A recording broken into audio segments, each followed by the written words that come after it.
नमस्कार दोस्तों, Manu short hand classes में आपका स्वागत है। यहाँ आपको मिलता है रामधारी गुप्ता भाग 2 का अध्याय 30 डिक्टेशन 100 शब्द प्रति मिनट। दोस्तों, इस डिक्टेशन की आउटलाइन के लिए हमारा टेलीग्राम ग्रुप ज्वाइन करें। डिक्टेशन शुरू होगी 3 सेकंड बाद। अध्यक्ष महोदय, कुछ लोगों का विचार है कि अपनी भाषा ही ऐसी भाषा हो सकती है जो केवल शिक्षालयों के लिए ही नहीं बल्कि प्रत्येक व्यक्ति के लिए शिक्षा का माध्यम बन सकती है, और जब तक उसको माध्यम बनाने की ओर ध्यान नहीं दिया जाएगा तब तक शिक्षा इन्हें गिने लोगों की ही वस्तु रहेगी, जन समूह के जीवन तक नहीं पहुंच सकेगी।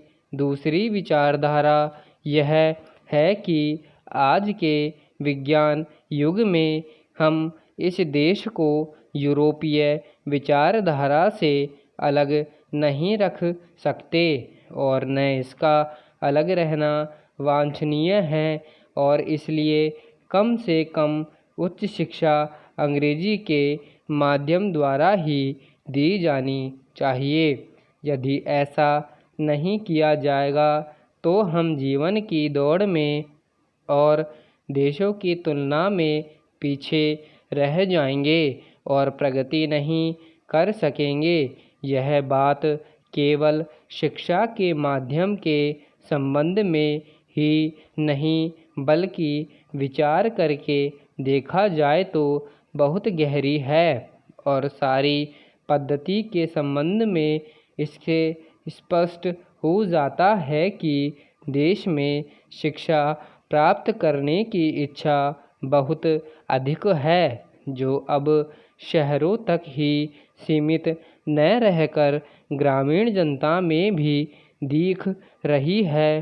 पर उसका एक फल यह भी देखने में आ रहा है कि इतने लोग इन संस्थाओं से उत्तीर्ण होते हैं, उनमें से थोड़े ही लोग उनमें लग सकते हैं या उनमें लगने की योग्यता रखते हैं। अधिकांश विद्यार्थी अब वह काम नहीं कर सकते जो इनके पिता दूसरे पूर्वज लोग किया करते थे। शिक्षा अंग्रेजी शिक्षा के फलस्वरूप उस काम में प्रति उनकी भावना में परिवर्तन आ गया। परिणाम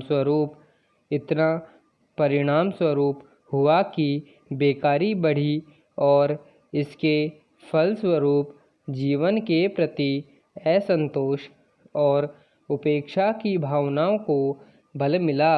यह इस देश के लिए बहुत भयंकर चीज़ है। इसलिए हम इस विषय पर मौलिक रूप से विचार करें कि जो पद्धति आज चल रही है और जिस पर हम इतना व्यय कर युवक और युवतियों को बहुत बड़ी शिक्षा में शिक्षित कर रहे हैं, वह आज की परिस्थितियों के कहाँ तक अनुकूल और लाभदायक है।